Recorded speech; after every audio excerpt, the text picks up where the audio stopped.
All the details filled in this video are fictitious and have nothing related to any person or company. The purpose of making this video is to provide the right information to our viewer.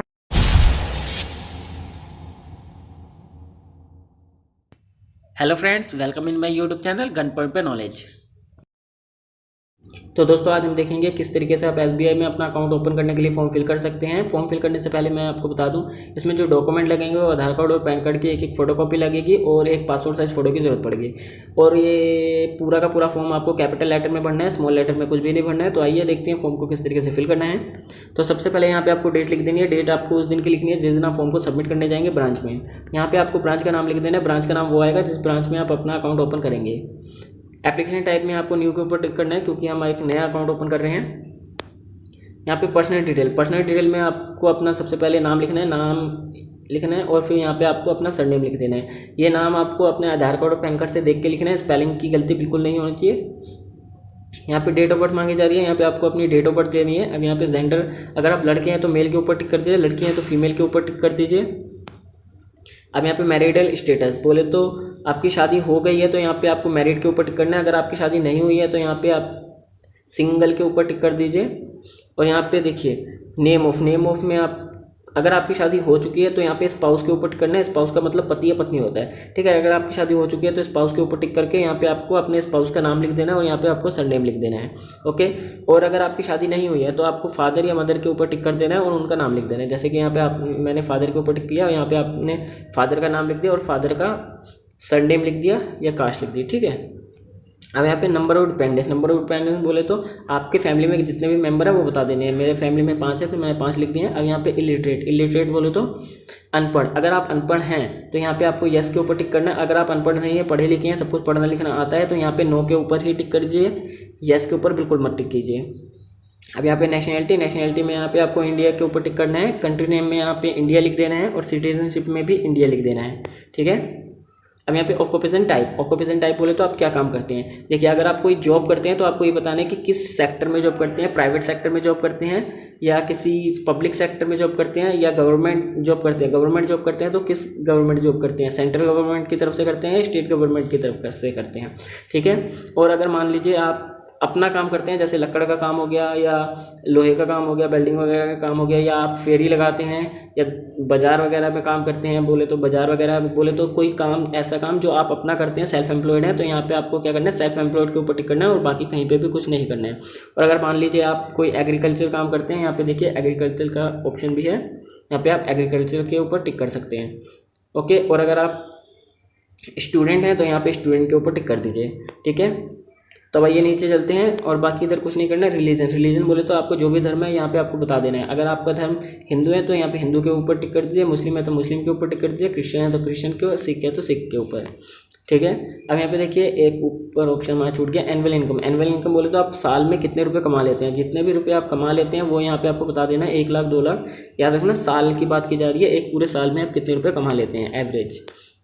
यहाँ पे category पूछे जा रहा है तो category, अगर आप general हैं तो जनरल के ऊपर टिक कर दीजिए और अगर आप ओबीसी हैं, एससी हैं, एसटी हैं तो इसके ऊपर आप टिक कर दीजिए अपने हिसाब से, ठीक है। अब पर्सन विद डिसेबिलिटी बोले तो आपको कोई दिक्कत तो नहीं है, जैसे पैर में कोई दिक्कत, हाथ में कोई दिक्कत, आपको देखने में कोई दिक्कत आती है बोले तो आप किसी तरीके से अपंग हैं, तो अगर ऐसी कोई भी दिक्कत है, कोई भी प्रॉब्लम है आपको तो यहाँ पे यस के ऊपर टिक करना है। और अगर ऐसी कोई भी दिक्कत नहीं है, आप पूरी तरीके से फिट है, आपकी बॉडी फिट है, तो यहाँ पे आपको नो के ऊपर ही टिक करना है, यस के ऊपर बिल्कुल टिक मत कीजिएगा, ओके। अब यहाँ पे बोला जा रहा है एजुकेशन क्वालिफिकेशन बोले तो आप कहाँ तक पढ़े लिखे हैं, ठीक है। अगर आपने 9th क्लास तक पास किया तो यहाँ पे 9th के ऊपर टिक कर दीजिए और अगर आपने 10th क्लास पास कर लिया तो 10th के ऊपर टिक कर दीजिए। अगर आपने ग्रेजुएशन कर लिया तो ग्रेजुएशन के ऊपर टिक कर दीजिए और अगर आपने पोस्ट ग्रेजुएशन किया तो पोस्ट ग्रेजुएशन के ऊपर टिक कर दीजिए। और अगर आपने कहीं तक नहीं किया बोले तो आप अनपढ़ हैं, पढ़ना लिखना नहीं आता तो यहाँ पे इलिटरेट के ऊपर टिक कर दीजिए और यहाँ पे नन के ऊपर आपको टिक कर देना है और यहाँ पे आपको यस के ऊपर टिक कर देना है और यहाँ पे आपको अपना पैन कार्ड का पूरा नंबर लिख देना है, ठीक है। अब आइए नीचे चलते हैं। यहाँ पे आपको अपना मोबाइल नंबर लिख देना है और यहाँ पे आपको अपनी ईमेल आईडी यहाँ पे लिख देनी है। याद रखना मोबाइल नंबर और ईमेल आईडी आपको अपनी ही लिखनी है, किसी दूसरे व्यक्ति की मत दीजिएगा, बिल्कुल मत दीजिएगा, ठीक है। अब यहाँ पे आपको आधार कार्ड के ऊपर टिक कर देना है, यहाँ पे आधार कार्ड का पूरा नंबर लिख देना है, UIDAI लिख देना है और यहाँ पे इसमें कुछ नहीं करना है आपको, ठीक है। जैसे जैसे मैं लिखा है वैसे आपको कर देना है। अब यहाँ पे देखिए आपका एड्रेस मांगा जा रहा है। एड्रेस में आपको करंट के ऊपर टिक कर देना है और रेजिडेंट के ऊपर टिक कर देना है, ठीक है। और यहाँ पे आपको क्या करना है, पूरा अपने आधार कार्ड से जो भी आपका आधार कार्ड में एड्रेस है वो एड्रेस यहाँ पे आपको लिख देना है, ठीक है।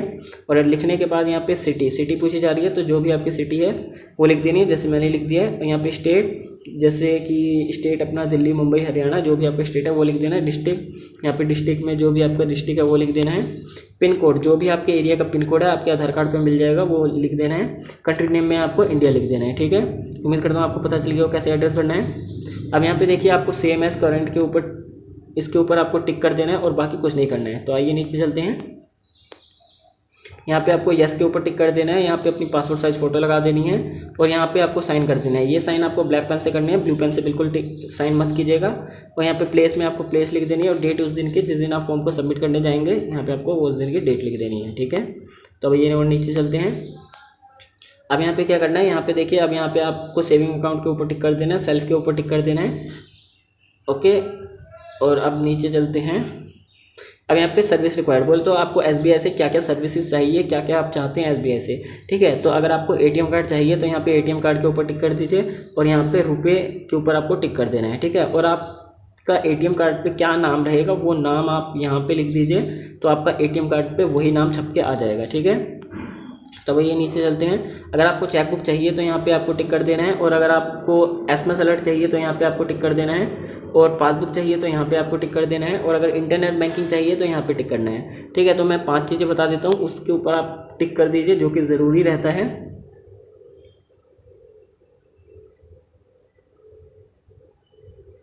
ठीक है। तो इन चीज़ों के ऊपर आपको टिक कर देना है। तो अब आइए नीचे चलते हैं। इन सब में आप कुछ भी नहीं भरना है। अभी अपना लास्ट फॉर्म आ जाता है नॉमिनेशन फॉर्म। तो नॉमिनेशन फॉर्म किस सा फॉर्म होता है, जैसे कि अगर मान लीजिए मेरी डेथ हो जाती है, मेरी डेथ के बाद जो मेरे अकाउंट में पैसा पड़ा हुआ है वो पैसा किस व्यक्ति को दिया जाएगा, ये नाम जो है मैं पहले ही बता देता हूँ बैंक को कि इस व्यक्ति को मेरी डेथ के बाद पैसे दे दिए जाएँ, ठीक है। तो ये वो फॉर्म होता है। तो इस फॉर्म को किस तरीके से भरना है वो देखते हैं। सबसे पहले यहाँ पर आपको अपना नाम लिख देना है, और यहाँ पर आपको ब्रांच का नाम लिख देना है, और यहाँ पर आपको टिक कर देना है, ठीक है।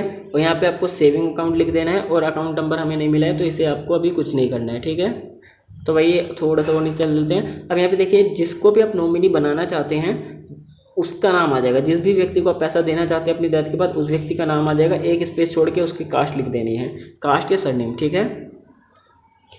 और यहाँ पे नॉमिनी का जो भी नंबर है वो नॉमिनी का नंबर दे देना है। और यहाँ पे अब आपको बताना है कि आपका नॉमिनी के साथ क्या रिलेशन है, फादर है, मदर है, मतलब पापा है, मम्मी है, भाई है, तो जो भी रिलेशन है वो यहाँ पे आपको बता देना है। और यहाँ पे आपको क्या करना है, उनकी एज बता देनी है, और यहाँ पे अपना एक साइन कर देने हैं। यहाँ पे डेट लिख देनी है, यहाँ पे भी प्लेस लिख देना है, ठीक है। तो अब ये थोड़ी सी और नीचे चलते हैं। यहाँ पे प्लेस और यहाँ पे डेट उस दिन की जिस दिन आप फॉर्म को सबमिट करेंगे, और यहाँ पे आपको अपना साइन कर देने हैं। तो गाइस हमारा फॉर्म जो है लगभग कंप्लीट हो गया है। यहाँ पे आपको एक और साइन कर देने हैं। गाइस ये फॉर्म आपको तब भरना है जब आपके पास पैन कार्ड नहीं होगा। अगर आपके पास पैन कार्ड है तो इस फॉर्म को भरने की कोई भी ज़रूरत नहीं है। तो गाइस इसी के साथ हमारा फॉर्म जो है कंप्लीट हो जाता है। उम्मीद करता हूँ आपको वीडियो अच्छी लगी तो लाइक एंड सब्सक्राइब करें। मिलते हैं अपनी नेक्स्ट वीडियो में, तब तक के लिए थैंक यू फॉर वॉचिंग।